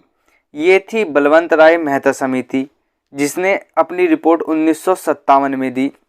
इसके बाद जो महत्वपूर्ण समिति आती है वो है अशोक मेहता समिति। इसने अपनी रिपोर्ट 1977 में दी, 1977 में दी और इस समिति ने कहा कि 2 स्तरीय पंचायत होनी चाहिए। एक होगी मंडल स्तर पर मंडल पंचायत और दूसरी होगी जिला स्तर पर जिला परिषद।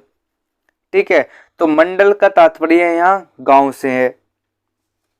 तो अशोक मेहता समिति ने 1977 में 2 स्तरीय पंचायत का जो है प्रावधान किया, सलाह दी। ठीक है, सुझाव दिया और बलवंत राय मेहता समिति ने त्रिस्तरीय पंचायती राज व्यवस्था का सुझाव दिया। इसके बाद जो है GV राव समिति आती है और ये अपनी रिपोर्ट 1985 में देती है।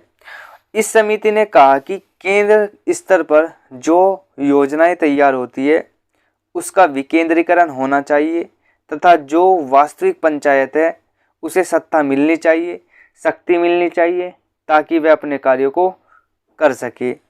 तो GV राव समिति ने, जिसे राव समिति भी कहते हैं, इसने अपनी रिपोर्ट 1985 में दी और इसके 1 साल बाद 1986 में LM सिंधवी समिति ने अपनी रिपोर्ट पेश की।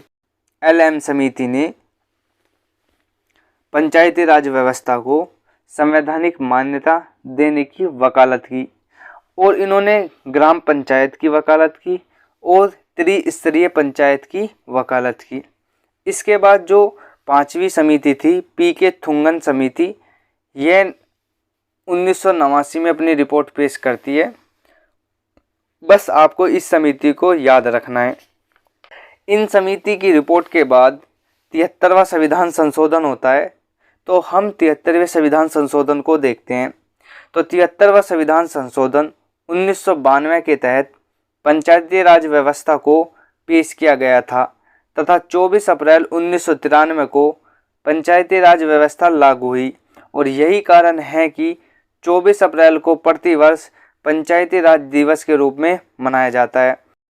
तो आपको याद रखना है कि पंचायती राज दिवस कब मनाया जाता है, तो 24 अप्रैल को पंचायती राज दिवस मनाया जाता है। ठीक है, और 73वें संविधान संशोधन के बाद पंचायती राज व्यवस्था को संवैधानिक दर्जा जो है प्राप्त हुआ। ठीक है, तो संविधान में अनुच्छेद 40 में राज्य के नीति निर्देशक तत्वों में पंचायती राज व्यवस्था को रखा गया है।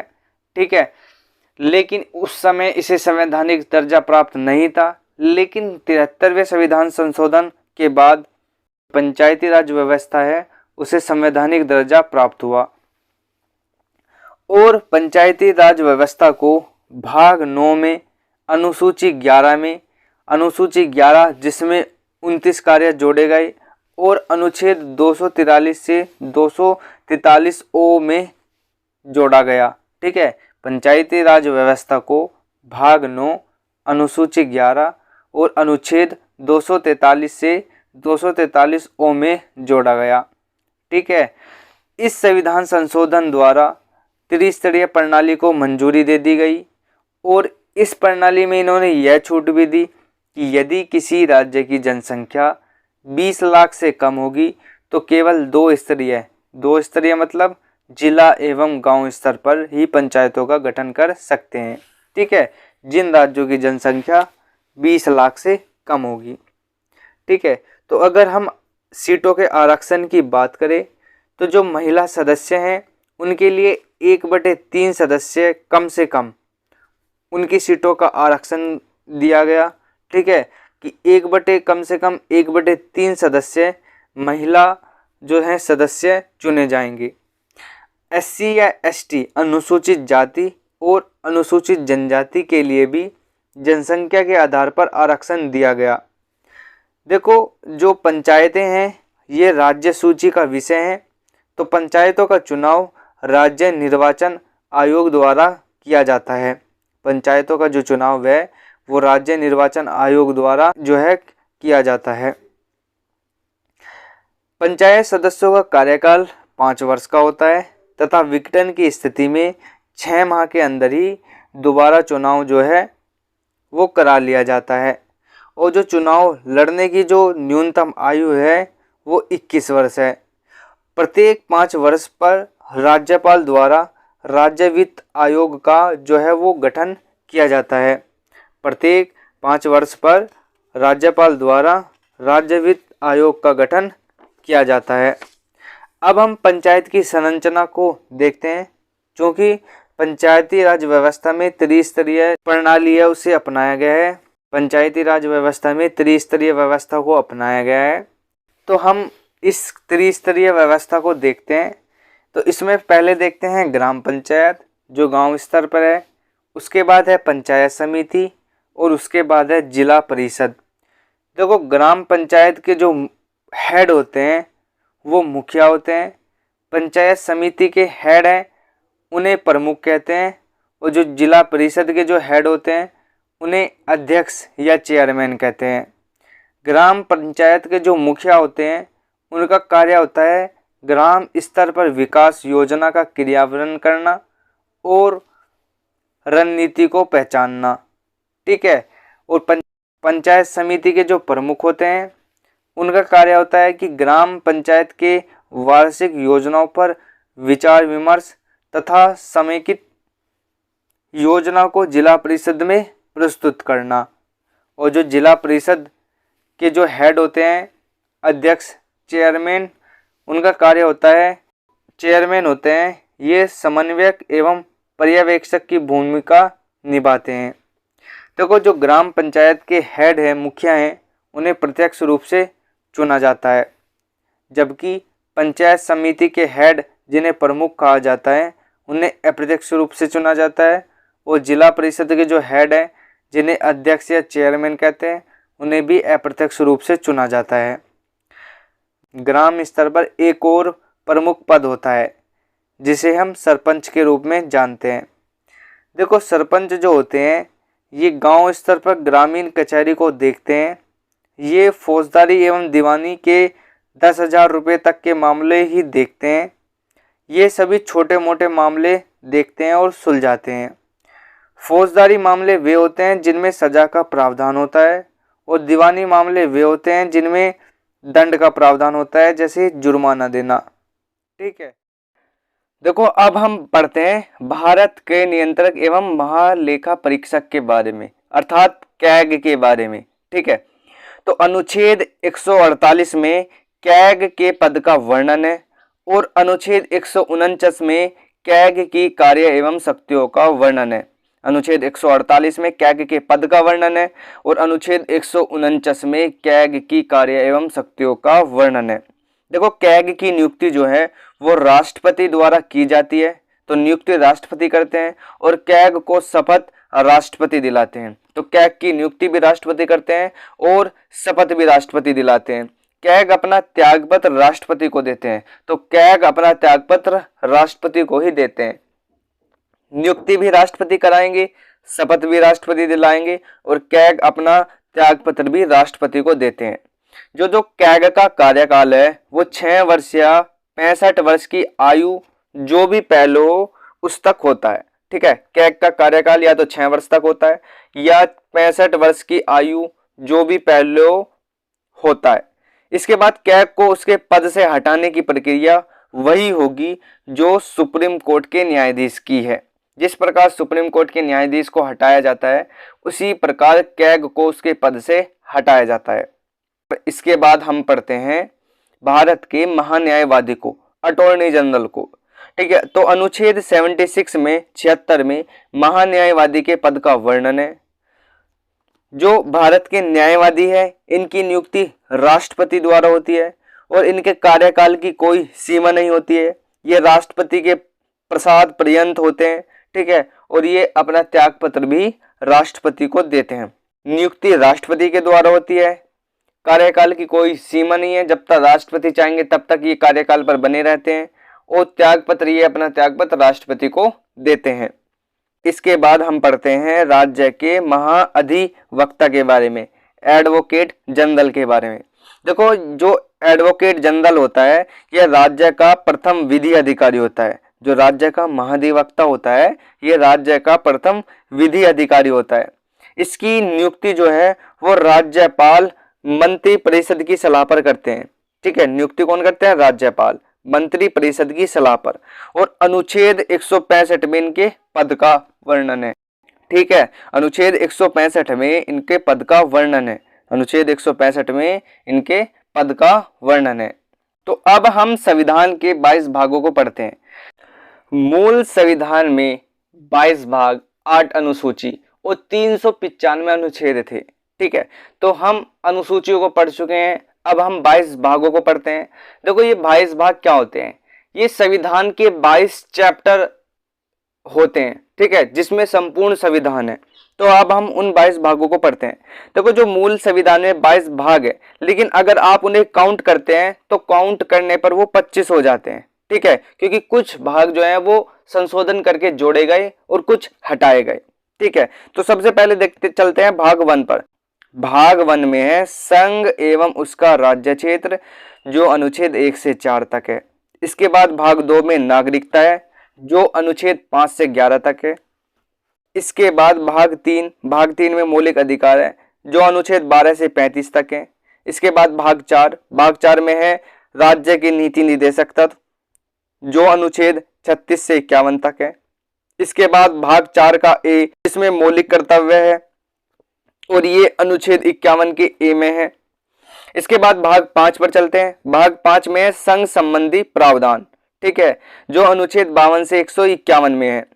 इसके बाद भाग 6 में है राज्य सरकार संबंधी अनुच्छेद, जो अनुच्छेद 152 से 237 में है। इसके बाद भाग 7, देखो भाग 7 को 7वें संविधान संशोधन अधिनियम द्वारा हटा दिया गया। भाग 8 में है संघ राज्य क्षेत्र, जो अनुच्छेद 239 से 242 में है।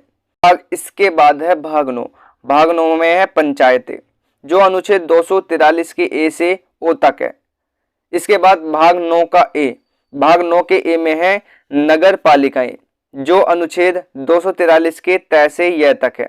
इसके बाद भाग 10 में है अनुसूचित जाति और सूचित जनजाति क्षेत्र, जो अनुच्छेद 244 और 244 के ए में है। इसके बाद भाग 11 में संघ और उसके राज्य के जो बीच संबंध है। भाग 12 में है वित्त संपत्ति समुदाय और वाद, जो अनुच्छेद 264 से 300 के ए में है। इसके बाद है भाग 13 में है भारत के अंदर व्यापार वाणिज्य और समागम, जो अनुच्छेद 301 से 307 तक है। इसके बाद है भाग 14 है संघ और राज्यों के अधीन सेवाएं, जो अनुच्छेद 308 से 323 तक है। इसके बाद भाग 14 का ए, जिसमें अधिकरण ट्रिब्यूनल है, जो अनुच्छेद 323 के ए और बी में है। इसके बाद भाग 15 में है निर्वाचन। भाग 15 में है निर्वाचन और इसके जो अनुच्छेद है वो 324 से 329 तक है।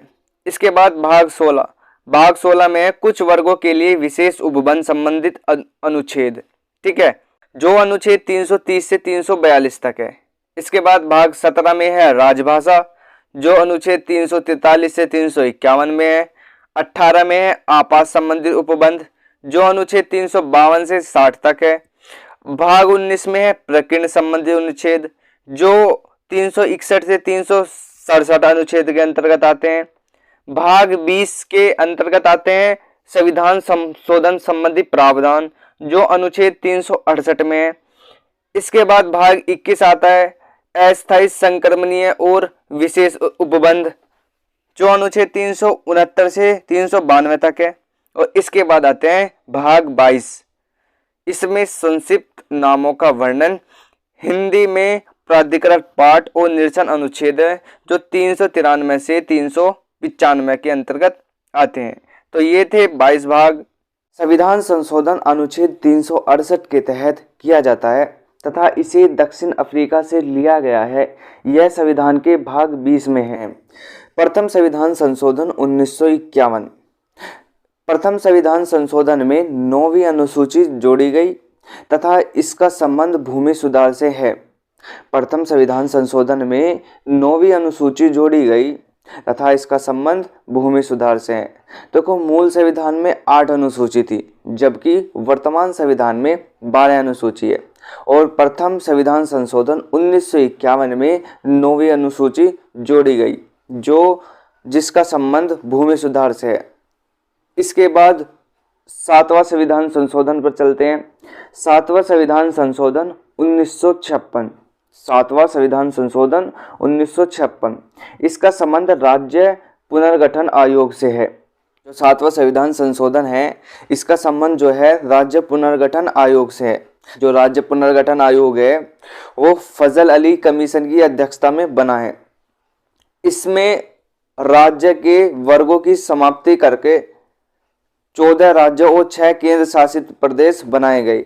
इस संशोधन में जो राज्य के वर्ग किए हुए थे उनकी समाप्ति करके 14 राज्य और 6 केंद्र शासित प्रदेश बनाए गए। 14 राज्य स्टेट बनाए गए और 6 यूटी बनाए गए। इसमें 2 या 2 से अधिक राज्यों के लिए एक ही हाई कोर्ट की व्यवस्था की गई। 7वां जो संविधान संशोधन है, इसमें 2 या 2 से अधिक राज्यों के लिए एक ही हाई कोर्ट की व्यवस्था की गई। इसके बाद है 13वां संविधान संशोधन 1962। 13वां संविधान संशोधन 1962। 13वें संविधान संशोधन में नागालैंड को राज्य का दर्जा दिया गया। 13वें संविधान संशोधन में नागालैंड को राज्य का दर्जा दिया गया। इसके बाद है 21वां संविधान संशोधन। 21वां संविधान संशोधन 1967 में होता है। 21वां संविधान संशोधन 1967। 21वां संविधान संशोधन में सिंधी भाषा को 8वीं अनुसूची में 15वीं भाषा के रूप में शामिल किया गया। इसमें सिंधी भाषा को 8वीं अनुसूची में 15वीं भाषा के रूप में शामिल किया गया। मूल संविधान में 14 भाषाएं थी और वर्तमान में 22 भाषाएं हैं। ठीक है, तो बाद में 8 भाषाएं जोड़ी गई और वो जो 8 भाषाएं हैं उनसे जो महत्वपूर्ण संविधान संशोधन करके वो जो 8 भाषाएं जोड़ी गई वो आगे आएंगे। ठीक है, तो मूल संविधान में 14 भाषाएं थी और वर्तमान में 22 भाषाएं हैं। जैसे मूल संविधान में 14 भाषाएं थी तो 15वीं भाषा सिंधी जोड़ी गई और ये भाषाएं जो हैं 8वीं अनुसूची में है।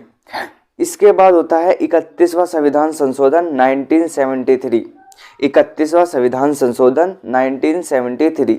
इसमें लोकसभा सीट 525 से बढ़ाकर 545 की गई। इस संविधान संशोधन में जो लोकसभा सीट थी वो 525 से बढ़ाकर 545 की गई। इसके बाद है 36वां संविधान संशोधन जो 1975 में होता है।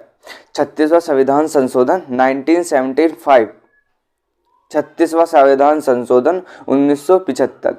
इसमें सिक्किम राज्य को 22वां राज्य का दर्जा दिया गया। जो 36वां संविधान संशोधन है इसमें सिक्किम को 22वें राज्य का दर्जा दिया गया। 36वें संविधान संशोधन में सिक्किम को 22वें राज्य का दर्जा दिया गया। इसके बाद 42वां संविधान संशोधन 1976। 42वां संविधान संशोधन 1976। यह एक बहुत इंपॉर्टेंट संविधान संशोधन है और इससे एग्जाम में क्वेश्चन पूछे जाते हैं। और यह संविधान संशोधन इंदिरा गांधी की सरकार में आपातकाल के समय में हुआ था और इस संविधान संशोधन को मिनी कॉन्स्टिट्यूशन कहते हैं। इस 42वें संविधान संशोधन को लघु संविधान मिनी कॉन्स्टिट्यूशन कहते हैं।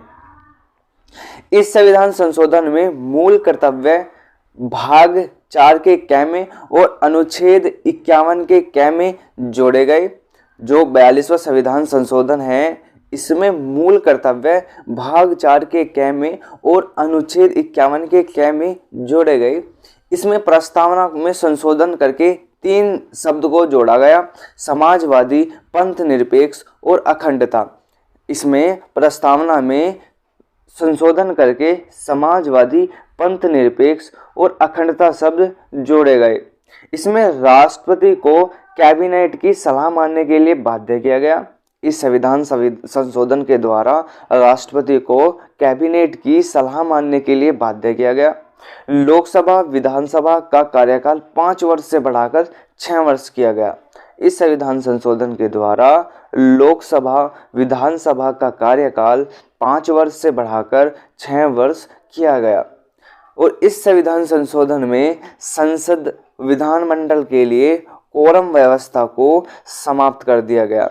इस संविधान संशोधन के द्वारा संसद विधानमंडल के लिए कोरम व्यवस्था को समाप्त कर दिया गया। जैसे 42वां संविधान संशोधन है ये बहुत ज़्यादा इम्पोर्टेंट है, इसी प्रकार इसके बाद 44वां संविधान संशोधन होता है। और जो यह संविधान संशोधन था यह जनता पार्टी की सरकार में होता है। ठीक है, जनता पार्टी की सरकार तब सत्ता में आ जाती है, तब यह 44वां संविधान संशोधन 1978 होता है। तो देखते हैं इसमें क्या क्या होता है। देखो, इसमें लोकसभा विधानसभा का कार्यकाल पुनः 5 वर्ष कर दिया गया। ठीक है, जहां 42वें संविधान संशोधन में लोकसभा विधानसभा का कार्यकाल 5 वर्ष से बढ़ाकर 6 वर्ष कर दिया गया था, उसी प्रकार 44वें संविधान संशोधन में पुनः लोकसभा विधानसभा का कार्यकाल 5 वर्ष कर दिया गया। 44वें संविधान संशोधन 1978 के द्वारा संपत्ति के अधिकार को मौलिक अधिकार की श्रेणी से हटाकर विधिक अधिकार बना दिया गया। 44वें संविधान संशोधन 1978 के द्वारा जो संपत्ति का अधिकार मौलिक अधिकार था, जो अनुच्छेद 31 में रखा था, उसे मौलिक अधिकार की श्रेणी से हटाकर विधिक अधिकार अर्थात अनुच्छेद 300A में रख दिया गया। ठीक है, इसमें कोरम व्यवस्था को पुनः लागू किया गया। और इस संविधान संशोधन के द्वारा राष्ट्रीय आपात में आंतरिक अशांति की जगह सशस्त्र विद्रोह जोड़ा गया। इस संविधान संशोधन के द्वारा राष्ट्रीय आपात में आंतरिक अशांति की जगह सशस्त्र विद्रोह जोड़ा गया। और इसमें अनुच्छेद 20 और 21 को राष्ट्रीय आपात के समय भी निलंबित नहीं किया जाएगा। इस संविधान संशोधन के द्वारा यह प्रावधान किया गया कि अनुच्छेद 20 और 21 को राष्ट्रीय आपात के समय भी निलंबित नहीं किया जाएगा। इसके बाद 52वां संविधान संशोधन होता है और जो 1985 में होता है। 52वां संविधान संशोधन 1985। इस संविधान संशोधन में 10वीं अनुसूची जोड़ी गई और जिसमें दल बदल संबंधी प्रावधान है। 52वें संविधान संशोधन में 10वीं अनुसूची जोड़ी गई और इस अनुसूची में जो हमारी 10वीं अनुसूची है इसमें दल बदल संबंधी प्रावधान है। 52वें संविधान संशोधन में 10वीं अनुसूची जोड़ी जाती है और इस अनुसूची में दल बदल संबंधी प्रावधान है। इसके बाद 56वां संविधान संशोधन 1987 आता है। ठीक है, 56वें संविधान संशोधन में गोवा को 25वां राज्य जोड़ा गया। 56वां संविधान संशोधन 1987 के द्वारा गोवा को 25वां राज्य जोड़ा गया। 56वें संविधान संशोधन के द्वारा गोवा को 25वां राज्य जोड़ा गया।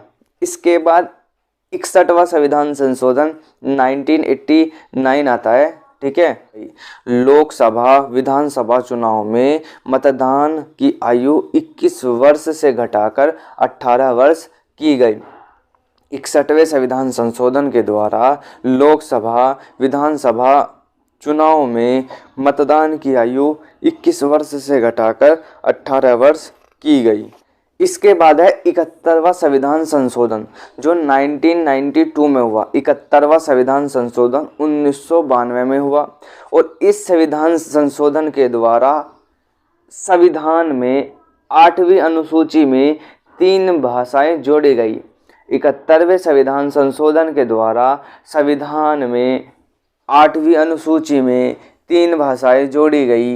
पहली है नेपाली, दूसरी है मणिपुरी और तीसरी है कोंकणी। पहली है नेपाली, दूसरी है मणिपुरी और तीसरी है कोंकणी। और इसे हम ट्रिक से याद करते हैं, जैसे ट्रिक का नाम है नमक। ठीक है, नेपाली का न, मैं से मणिपुरी और कैसे कोंकणी। नमक, ने से नेपाली, मैं से मणिपुरी और कैसे कोंकणी।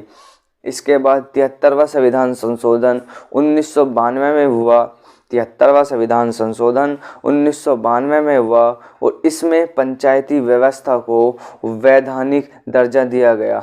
इस संविधान संशोधन के द्वारा 73वें संविधान संशोधन के द्वारा पंचायती व्यवस्था को वैधानिक दर्जा दिया गया तथा 11वीं अनुसूची जोड़ी गई जिसमें 29 विषय हैं, जिसमें 29 विषय या कार्यक्षेत्र हैं। 11वीं अनुसूची जोड़ी जाती है 73वें संविधान संशोधन के द्वारा।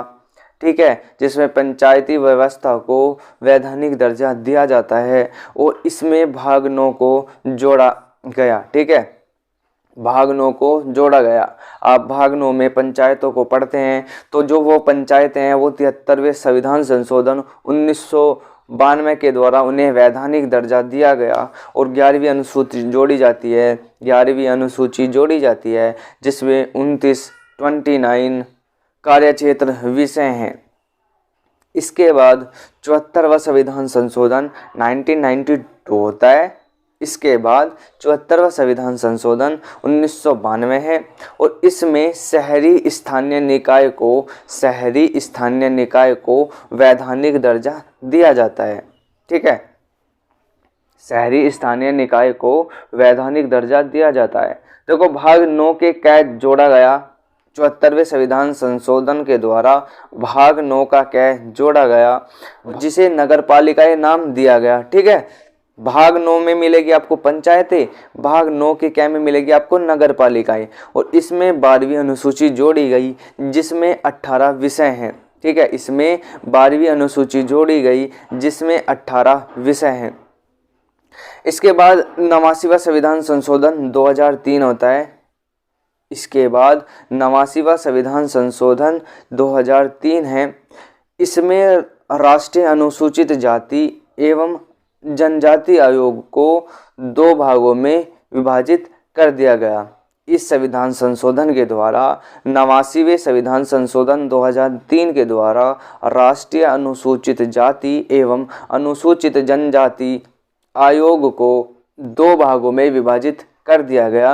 राष्ट्रीय अनुसूचित जाति आयोग NCSC और राष्ट्रीय अनुसूचित जनजाति आयोग NCST।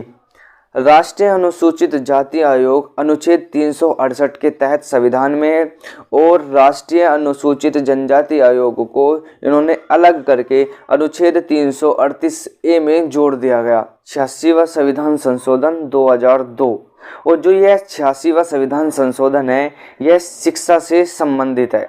86वां संविधान संशोधन 2002 शिक्षा से संबंधित है। इसमें अनुच्छेद 21 का ए जो मौलिक अधिकार में है। ठीक है, 21 का ए जो मौलिक अधिकार में है उसमें जोड़ा जाता है जिसमें 6 से 14 वर्ष के बच्चों को निःशुल्क एवं अनिवार्य शिक्षा दी जाएगी और यह एक मौलिक अधिकार है। यह एक मौलिक अधिकार है कि 6 से 14 वर्ष तक के बच्चों को निःशुल्क एवं अनिवार्य शिक्षा दी जाएगी। इसके बाद में अनुच्छेद 45 जो राज्य के नीति निर्देशक तत्वों में है। 6 से 14 वर्ष तक के बच्चों को अनिवार्य एवं निःशुल्क शिक्षा मिलेगी जो अनुच्छेद 21A के तहत मौलिक अधिकारों में है और राज्य के नीति निर्देशक तत्वों में अनुच्छेद 45 के तहत 6 वर्ष से जो कम आयु के बच्चे हैं उन्हें अनिवार्य शिक्षा दी जाएगी। इस 80वें संविधान संशोधन 2002 के द्वारा अनुच्छेद 51A जोड़ा जाता है और अनुच्छेद 51A में 11वां मौलिक कर्तव्य जोड़ा जाता है। वो जिस 86वें संविधान संशोधन 2002 के द्वारा मुख्यतः 3 बिंदु जोड़े जाते हैं। एक अनुच्छेद 21 का ए, जिसमें 6 से 14 वर्ष तक के बच्चों को अनिवार्य एवं निःशुल्क शिक्षा। अनुच्छेद 45 जो नीति DPSP है, नीति निर्देशक तत्व हैं, इसमें 6 वर्ष से कम आयु के बच्चों को अनिवार्य शिक्षा। और इसके बाद अनुच्छेद 51 का क्या है, जिसमें 11वां मौलिक कर्तव्य जोड़ा जाता है। इसके बाद है 91वां संविधान संशोधन 2003। 91वां संविधान संशोधन 2003। इस संशोधन के द्वारा मंत्रिपरिषद के आकार को निश्चित कर दिया गया। 91वें संविधान संशोधन के द्वारा मंत्रिपरिषद के आकार को निश्चित कर दिया गया और इसमें केंद्रीय मंत्रिपरिषद के प्रधानमंत्री समेत मंत्रियों की अधिकतम जो संख्या है लोकसभा की सदस्य संख्या का 15% से अधिक नहीं होगी। ठीक है, जो केंद्रीय मंत्री परिषद है उसमें प्रधानमंत्री और जो अन्य मंत्री है उनकी जो अधिकतम संख्या है वो लोकसभा की जो कुल संख्या है उसके 15% से अधिक नहीं होगी। यह 91वें संविधान संशोधन 2003 के तहत किया गया। ठीक है। 92वां संविधान संशोधन 2003। इसके तहत इस संविधान संशोधन में 8वीं अनुसूची में 4 भाषाएं जोड़ी जाती हैं। 92वें संविधान संशोधन के द्वारा 8वीं अनुसूची में 4 भाषाएं जोड़ी जाती हैं। ठीक है, पहली है बोडो, दूसरी है डोंगरी, तीसरी है मैथिली, चौथी है संथाली। पहली है बोडो, दूसरी है डोंगरी, तीसरी है मैथिली, चौथी है संथाली। देखो अब इन्हें याद कैसे करते हैं। पहला है बोडो। ठीक है, बोडो का डो उठाओ तो फिर डोंगरी स्टार्ट हो जाती है। ठीक है, बोडो के डो से दूसरी भाषा डोंगरी स्टार्ट होती है। ठीक है, तो 2 भाषाएं आपको एक साथ याद करनी है, बोडो डोंगरी, बोडो डोंगरी, बोडो डोंगरी। ठीक है, इसके बाद में 2 भाषाएं, आगे की 2 भाषाएं आपको एक साथ याद करनी है, जैसे मैथिली संथाली, मैथिली का थली और संथाली का थाली। ठीक है, मैथिली संथाली, बोडो डोंगरी, मैथिली संथाली। ठीक, 97वां संविधान संशोधन 2011 और जो 97वां संविधान संशोधन है यह सहकारी समिति से संबंधित है। 97वां संविधान संशोधन सहकारी समिति से संबंधित है। ठीक, 99वां संविधान संशोधन 2014। 99वां संविधान संशोधन है, यह एकमात्र संविधान संशोधन है जिसे सर्वोच्च न्यायालय के द्वारा असंवैधानिक करार दिया गया। 99वें संविधान संशोधन के द्वारा कॉलेजियम पद्धति के स्थान पर राष्ट्रीय न्यायिक आयोग का गठन किया गया। 99वें संविधान संशोधन के द्वारा कॉलेजियम पद्धति के स्थान पर राष्ट्रीय न्यायिक आयोग का गठन किया गया और इसमें सुप्रीम कोर्ट ने असंवैधानिक करार दिया गया। इस जो संविधान 99वां संविधान संशोधन होता है जिसमें कॉलेजियम पद्धति के स्थान पर राष्ट्रीय न्यायिक आयोग का गठन किया गया, इसे सुप्रीम कोर्ट ने एक असंवैधानिक करार दे दिया और इसे रद्द कर दिया। ठीक है, इसके बाद 100वां संविधान संशोधन 2015 होता है। 100वें संविधान संशोधन 2015 के द्वारा भारत और बांग्लादेश के बीच भूमि का हस्तांतरण किया गया। भारत और बांग्ला के बीच भूमि का हस्तांतरण किया गया 100वें संविधान संशोधन 2015 के द्वारा। ठीक है, 100वें संविधान संशोधन 2015 के द्वारा भारत और बांग्लादेश के बीच भूमि का हस्तांतरण किया गया। इसके बाद 101वां संविधान संशोधन होता है 2016 में। ठीक है, 101वां संविधान संशोधन होता है 2016 में और जिसमें जीएसटी को ऐड किया गया। ठीक है, और जीएसटी को लागू किया गया 1 जुलाई 2017 से। ठीक है, जो जीएसटी संबंध प्रावधान है, जीएसटी को जो जोड़ा गया है, जीएसटी लाया गया है वो 101वें संविधान संशोधन 2016 के द्वारा, तथा जो जीएसटी को लागू किया गया है वो डेट है 1 जुलाई 2017। ठीक है, 1 जुलाई 2017 को जीएसटी को लागू किया। भारतीय संविधान में आंतरिक एवं बाह्य स्रोत दोनों का प्रयोग किया गया है। आंतरिक स्रोत से तात्पर्य है कि ब्रिटिश शासन के दौरान जो अधिनियम लाए गए, तथा बाह्य स्रोत से तात्पर्य है कि विभिन्न देशों के संविधान से जो हमने लिए हैं और वे इनमें रखे हैं। ठीक है, तो इस प्रकार भारतीय संविधान में आंतरिक एवं बाह्य दोनों प्रकार के स्रोत मौजूद हैं। तो चलते हैं पहले स्रोत पर, भारत शासन अधिनियम 1935। ठीक है, भारत शासन अधिनियम 1935। मूल संविधान में 395 अनुच्छेद थे, लेकिन उन 395 अनुच्छेद में लगभग 250 अनुच्छेद भारत शासन अधिनियम 1935 से उठाकर संविधान में लिए गए हैं। जो भारतीय संविधान का सबसे बड़ा हिस्सा जो है वो भारत शासन अधिनियम से लिया गया है, अर्थात लगभग 250 अनुच्छेद जो हैं वो भारत शासन अधिनियम से लिए गए हैं। ठीक है, जैसे संघीय तंत्र, न्यायपालिका, लोक सेवा आयोग, राज्य का कार्यपाल, आपातकालीन उपबंध और प्रशासनिक विवरण आदि जो है वो भारत शासन अधिनियम 1935 से लिए गए हैं। इसके बाद में आता है ब्रिटेन। तो हमने ब्रिटेन से क्या क्या लिया है? देखो, जो संसदीय संबंधी व्यवस्था है वो हमने ब्रिटेन से ली है। भारत में जो संसद संबंधी व्यवस्था है वो हमने ब्रिटेन से ली है। ठीक है, संसदीय शासन व्यवस्था, संसदीय विशेषाधिकार, विधि का शासन, एकल नागरिकता और मंत्रिमंडल व्यवस्था हमने ब्रिटेन से ली है। ठीक है, संसदीय शासन व्यवस्था, संसदीय विशेषाधिकार, विधि का शासन, एकल नागरिकता और मंत्रिमंडल व्यवस्था, जो ये सब जो हैं हमने ब्रिटेन से लिए हैं। इसके बाद है संयुक्त राज्य अमेरिका, यूएसए। देखो, जो यूएसए से हैं, जो संयुक्त राज्य अमेरिका से हैं, इससे हमने मूल अधिकार, न्यायिक पूर्णावलोकन, संविधान की सर्वोच्चता, निर्वाचित राष्ट्रपति और महाभियोग। ठीक है, मूल अधिकार जो आप भाग 3 में पढ़ते हो। ठीक है, न्यायिक पूर्णावलोकन, संविधान की सर्वोच्चता। ठीक है, हमारे जो भारत है, भारत में सबसे सर्वोच्च संविधान है और उस संविधान की जो शक्ति है वो भारतीय जनता से मिलती है। निर्वाचित राष्ट्रपति और राष्ट्रपति को हटाने के लिए जो अनुच्छेद 61 के तहत महाभियोग लाया जाता है, ये सब जो है संयुक्त राज्य अमेरिका, यूएसए से लिए गए हैं। इसके बाद है कनाडा। देखो, कनाडा से संघात्मक व्यवस्था, शक्तियों का विभाजन, अवशिष्ट शक्ति जो केंद्र के पास है, ये जो हैं कनाडा से लिए गए हैं। ठीक है, संघात्मक व्यवस्था, शक्तियों का विभाजन जैसे केंद्र और राज्यों के बीच जो शक्ति का विभाजन किया गया है वो। ठीक है, और अवशिष्ट शक्ति जो है जो केंद्र के पास होती है वो कनाडा से लिए गए हैं। इसके बाद है जर्मनी। जर्मनी से आपात उपबंध के समय जो मूल अधिकार हैं वो जर्मनी से लिए गए हैं। ठीक है, आपात उपबंध के समय जो मूल अधिकार होते हैं वो जर्मनी से लिए गए हैं। इसके बाद है जापान। जापान से विधि द्वारा स्थापित प्रक्रिया जो है वो जापान से ली गई है। जापान से विधि द्वारा स्थापित प्रक्रिया जो है वो जापान से ली गई है। इसके बाद है आयरलैंड।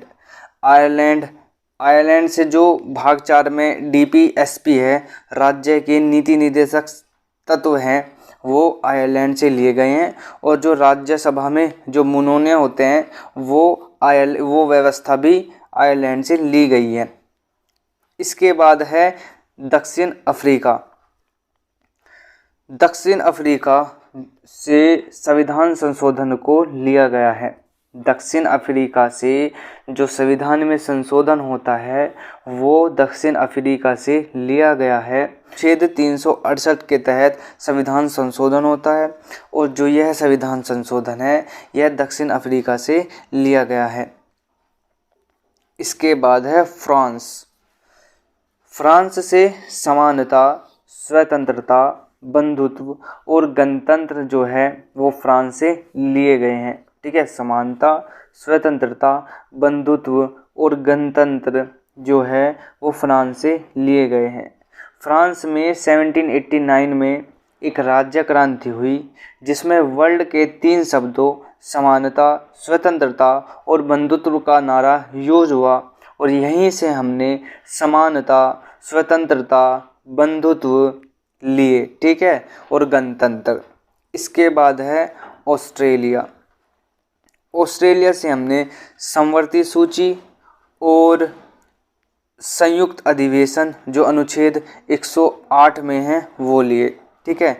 ऑस्ट्रेलिया से हमने समवर्ती सूची, अनुसूची 7 में जो आपको संघ सूची, राज्य सूची और समवर्ती सूची है जिसमें केंद्र और राज्य दोनों कानून बना सकते हैं, एक साथ कानून बनाते हैं, ठीक है, वो हमने ऑस्ट्रेलिया से लिया है। और संयुक्त अधिवेशन जो अनुच्छेद 108 में है, ठीक है, वो हमने ऑस्ट्रेलिया से लिया है।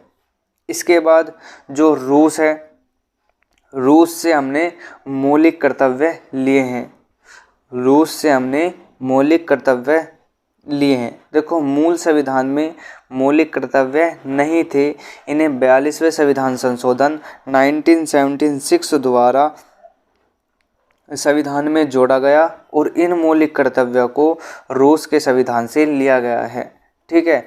मौलिक कर्तव्य रूस से, तथा जो प्रस्तावना में 3 प्रकार के न्याय हैं, सामाजिक न्याय, आर्थिक न्याय और राजनीतिक न्याय, यह भी रूस से लिए गए हैं। प्रस्तावना में जो न्याय हैं, सामाजिक न्याय, आर्थिक न्याय और राजनीतिक न्याय, इन सब को भी हमने रूस से लिया गया है, ठीक है। तो ये छोटी सी एक वीडियो थी जिसमें हमने संविधान के स्रोत के बारे में पढ़ा, ठीक है।